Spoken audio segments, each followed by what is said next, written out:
Assalamualaikum. Terima kasih telah berkunjung ke channel Warna Biru. Di sini saya akan memberikan informasi mengenai dampak globalisasi terhadap sumber daya manusia. Pada tahun 1997,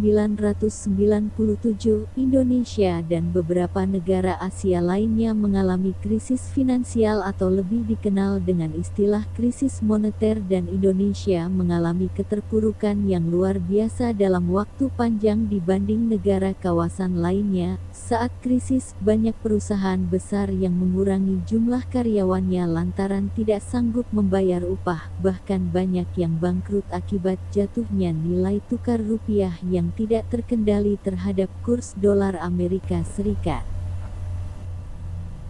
Krisis tersebut menjadi pembelajaran yang sangat mahal dan berharga. Kini meskipun krisis finansial telah berlalu, bukan berarti ancaman ikut berlalu, sebab tantangan nyata saat ini adalah pengaruh globalisasi dan pasar bebas, di mana Indonesia sejak tahun 2015 telah memasuki pasar tunggal di kawasan Asia Tenggara atau disebut sebagai Masyarakat Ekonomi ASEAN, MEA.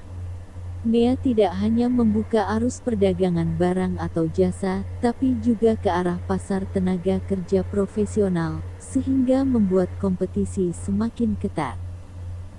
Selain itu, dalam era globalisasi ini perusahaan-perusahaan di berbagai negara melakukan berbagai strategi, diantaranya melakukan bisnis ke negara lain dengan cara kemitraan. Menurut Hansen, melalui kemitraan dengan perusahaan-perusahaan di wilayah lain di dunia dan menggunakan teknologi informasi untuk mengkoordinasikan komponen yang jauh dari bisnis mereka. Perusahaan seperti Motorola, General Electric dan Toyota telah menunjukkan bahwa visi mereka untuk masa depan adalah menawarkan pelanggan apapun, kapanpun dan dimanapun di seluruh dunia. Bahkan produk terkenal kehilangan identitas mereka. Produsen BMW, yang secara tradisional merek Jerman, kini sedang membangun mobil tersebut di California Selatan. Haver, alat besar dari China yang juga perusahaan elektronik, telah membuka pabrik di California Utara. Contoh lain dari kemitraan ini misalnya, industri-industri pesawat terbang, seperti Airbus, General Dynamics, Boeing, dan Fokker, yang bekerja sama dengan PT Dirgantara Indonesia yang berpusat di kota Bandung sebagai bagian dari subkontraktornya, dan Airbus, perusahaan pesawat terbang berbasis di Toulouse, Perancis, bersiap merakit pesawatnya di Alabama, Amerika Serikat.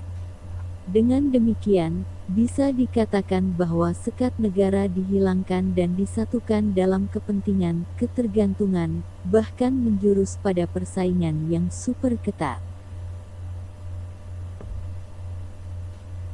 Globalisasi ini tidak bisa dibendung, sehingga mau tidak mau harus dihadapi atau kita terkucil dalam berbagai aspek, khususnya perdagangan dan investasi. Tidak ada kata selain harus ada upaya reformasi untuk kesiapan diri dengan menganalisis ulang kekuatan, kelemahan, peluang dan ancaman yang ada dalam skala yang lebih luas, termasuk mendayagunakan segala sumber daya yang ada secara maksimal. Namun satu-satunya faktor yang menunjukkan keunggulan kompetitif dalam bisnis global adalah potensi sumber daya manusia (SDM) yang berkualitas. Jika berbicara SDM, tidak hanya menyangkut kualitas, tapi termasuk bagaimana strategi mengelolanya. Untuk memahami itu semua, maka perlu melalui pendekatan manajemen sumber daya manusia (MSDM) sebagai bagian dari ilmu manajemen yang memfokuskan perhatiannya pada manusia. Karena itu, diperlukan pandangan para eksekutif perusahaan terhadap pentingnya MSDM dalam rangka memenangi persaingan.